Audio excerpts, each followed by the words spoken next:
Let's talk about Chaos Zero Nightmare developer notes. Let's see what's going on here. Season 2 major update overview.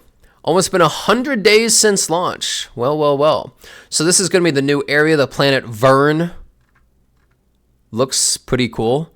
It's funny, whenever they would show off stuff about this game, they would have this guy that's like the head background artist, which I was like, that's a weird like title and guy to have here. But honestly, the backgrounds actually do look pretty sick.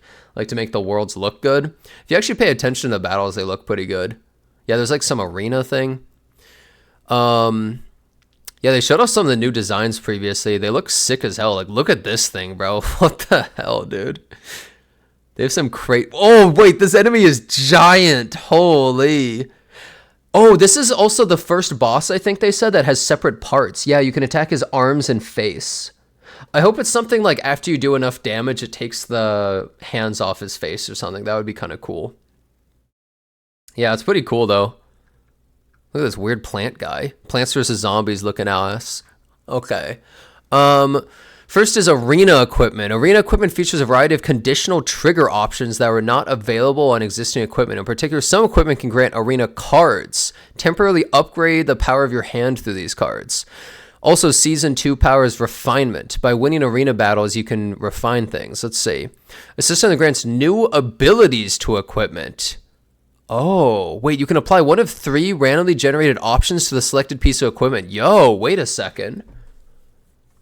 What is this? 1 morale, 1 resolve, 1 fortitude? Get out of here. Also, Narja wearing 3 chest pieces? Holy, she's going to be insane. Yeah, 9 is right there. With approximately 20 different options available, allows you to enhance your equipment or introduce variations that match your preferred build style. I'm actually really curious how this is, because if they actually have interesting mechanics and it's not just 1 morale, 1 resolve, it might actually make it so you could have some like really cool setups potentially. I hope that this has enough depth to it. I hope it actually can change your build a bit in a meaningful way and allow you to reroll it. Season 2 power 3, God's Hammer. In return for defeating some of these bosses, apparently the interior bosses are far more powerful. You get God's Hammers. It can be used on refined equipment. The existing refinement is removed, but in exchange, the equipment is randomly granted one of all possible equipment effects that appear in Chaos, including mythic grade effects. Wait, what? Wait, that's kind of crazy. That's like so RNG, but you can get like absolutely insane upgrades. With a bit of luck, you may have even obtained legendary or powerful mythic effects. I want to see some actual examples of this. This sounds really cool. So now we're not just modifying the deck, we're modifying the equipment on our characters. Depending on how it's done, it could be really good, as long as it's not super frustrating to deal with. Really good idea, though. 0 upgrade revamp. Okay, I'm hyped for this. First, like to address fatigue related to epiphany and card duplication, which many protos have raised concerns about. Currently, if the desired epiphany or card duplication does not appear, players often abandon a chaos run immediately and restart. Yup. Just, I'm out, bro. It's terrible design. This pattern of mechanical repetition has become entrenched, and over time it undermines the core fun of the game and reduces overall engagement. Yes. Something that I'm so happy about with this game is it feels as though they actually understand the issues and they point them out. Like, this is such an insanely big issue with the game. To address this, the system will be improved so opponents can reasonably and enjoyably complete their runs all the way to the interior. Okay. Main improvements are as follows. First, the addition of meditation feature.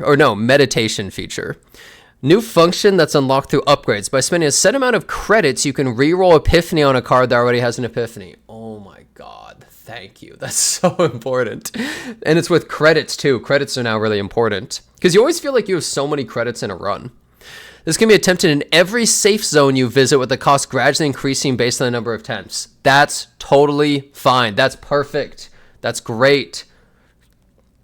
In addition to resting or training, safe zones now have this thing. I wonder if you have to do it instead of training or resting. They also need to buff training, by the way. Training is just not good enough. Second, enhancements to select and duplicate combatant. Previously, in order to control the duplication pool, players were forced to include combatants with many unique cards in formation, artificially removing cards and undermining the core enjoyment of the roguelike experience. Damn, they are actually so on point about the issues. They are completely recognizing the problems. Through upgrades, the select and duplicate one of 3 cards previously obtained from unidentified areas or boss defeat rewards can now be performed by designating a specific combatant. That's perfect, man. This change reduces deck building stress and allows for a smoother, more comfortable play experience with your preferred combatants. Thank you, man. That means you can just put all sorts of junk on characters you're not even trying to build in that run. You don't have to worry about any of this crap. That's so big. My God, man.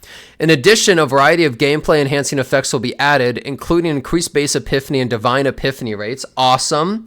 Higher chances for rare unidentified areas to appear. Amazing. And free training costs and safe zones. Hey, that's kind of nice too. Holy crap. These are all really big upgrades to the game that are removing some of the most frustrating parts.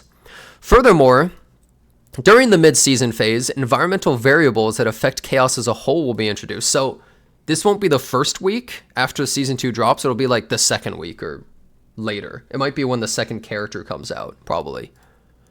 Okay, so we have like a Path of Exile Atlas skill tree or something like that. I will say, before even looking further, the best design for this, in my opinion, would be if there are big substantial changes, but you can't get all of them and you have to decide which way you want to play. If it's just get all of them, then that's not as cool in my opinion, but we'll see. It's a skill tree type system that refreshes each season and is only active for the duration of the season. Designed to reinforce the core mechanics by supporting deck building and unlocking new rare fates. Ooh, that's cool. Adding additional refinement opportunities, enabling encounters with hidden bosses. That's also awesome. And introducing other variables that enhance overall seasonal gameplay. We want more variability, more rare encounters, more rare fights and stuff. That's always really good. Seasonal board, a new piece of seasonal content. The seasonal board will be added. Through the seasonal board, you can view all seasonal record. Oh, okay. This is the thing where you just see, like, it just tells you like all the stuff that's going on with the season. Okay. And you can get season medals, which you can use as stickers. Okay. Decorating ID card. You can now decorate your ID card and people can look at it and use special backgrounds. I don't care much about this, but it's kind of weird because this game doesn't have any multiplayer stuff at all. They said that they were thinking of adding a guild system though, so maybe they're setting up some of these social things for when something like that happens. I guess we'll see. The Codex system will be improved to allow you to experience a wider variety of planets beyond seasonal chaos. Nice. With the January 14th update, the appearance rate of Tier 14 Codices was adjusted to improve balance. In the upcoming February 4th update, Mythic grade Codices will be added. I'm very excited about this. Mythic grade Codices can be obtained by merging Chaos Orbs we discovered through clearing a Codex. While these Codices come with heavier penalties, the save data limit is upgraded up to Tier 15. Okay. In addition, there's a chance for unique options such as Divine Intervention to be applied. Here's an explanation of Divine Intervention. Encounter a god rather than a divine delegate. Gives a powerful starting choice reward. Chaos Orb acquisition major increase. Crystal of Discord acquisition major increase. Special restrictions based on the intervening god added. All monster stats increased. Unable to acquire save data. Unable to acquire save data. When the Divine Intervention option is applied, save data will not be stored as a penalty. In exchange, Chaos Orbs and Crystal of Discord will drop in significantly increased quantities. Huh, interesting. Personally, I'm not really all about save data all the time. I just want them to make these encounters fun and cool and interesting, right? Make it so it's like super difficult, but crazy rewards and stuff, right? While monsters become more powerful and overall difficulty rises, the system is designed to let you overcome challenges by leveraging the blessing of God from the god you encounter, delivering the core enjoyment of a true roguelike experience. I do really like that. Oh, so the blessing of the god might be crazy damage increases, or like when you do things, other stuff happens. This could be really fun. It's sort of like a preview of that mode that they're going to add in Season 3. Going forward, additional unique options will be introduced with a wide variety of effects, allowing chaos to be experienced in fresh and distinctive ways, almost like an entirely new mode. That's so good. I love to hear these things that they're saying. I'm actually kind of blown away at how good a lot of the things that they're saying right now are. Like, so many of these changes are like, thank you, this is exactly what I wanted to see. In the long term, we plan to showcase the core appeal of roguelike gameplay through the Chaos Assault content. Yep, that's the mode in Season 3, which utilizes save data from previous seasons. However, ahead of that update, this content was prepared with the intention of offering Protoss who have been craving roguelike gameplay a small but enjoyable experience. Hey, that's a good call. I think that's smart. Yeah. Yeah, no save data. Because even though save data is like a cool idea to use in other game modes, when it really comes down to it, at least 90-something% of the fun of this game is the actual chaos mode. The save data is really an unimportant aspect of the game compared to the roguelike chaos mode, realistically. So, like, I don't really care about the save data if you just make the roguelike super good, man. That's how most of them are played. 2 new memory fragments are going to be added as well. Not a fan of this. I don't like that they're adding so many new sets constantly. I think it's too much. Beast and Aspiration upgrades. Justice and Order attribute exhaust attack cards. Wait. So Justice and Order exhaust cards are stronger. So I guess this is for what? Luke and maybe 9, I guess? Weird. But Luke already has a set that's decent on him. Weird. Reign of Glory increases allies' damage when generating or using exhaust skill cards. Okay. I'm actually okay with this set because I feel like this has future potential as well, and a lot of characters could potentially like this. Yeah, like Orlia might want that, for instance, right? Depending on how this is, this could actually be a cool set. I like this set. That's a way better design one rather than if you use an Order character and it's Wednesday and their skill costs 3 originally, but then was reduced to 1, then you get a 50% damage. That's how most of the stuff is, and it's so stupid, right? It's like, who designed this crap? It's only for one character, right? So that's a lot better of a general thing. Sneak peek of the new combatant in the first update of Season 2. Hoo-wee mama! There's 9, yep. She was leaked before, but, well, a lot of people are gonna like her, I think. She's a Vanguard Order attribute. I'm happy to see a Vanguard character. I'm glad we got a support controller, well, who does a crazy amount of damage, now into a shield Vanguard kind of character. That also means since she's probably, it says defense-based, she's going to be really good with Narja. That's for damn sure. Generates shields for allies with doing powerful defense-based damage to enemies. Designed to have great synergy with Narja. Is currently featured in the pickup. Wow, they straight up just say it. They ain't even hiding. They're just like, yeah, so this character is going to be really good with Narja. they're not even trying to beat around the bush. They're just like, yeah, pull Narja. Okay. Hey, fair enough. Preparations for Season 2 update have entered their final stages.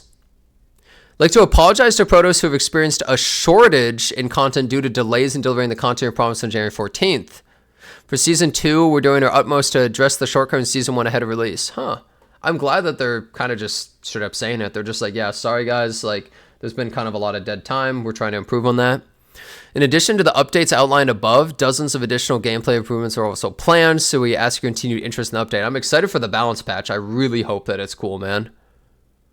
Yeah, thanks for the feedback and all that stuff. 300 crystals to everybody.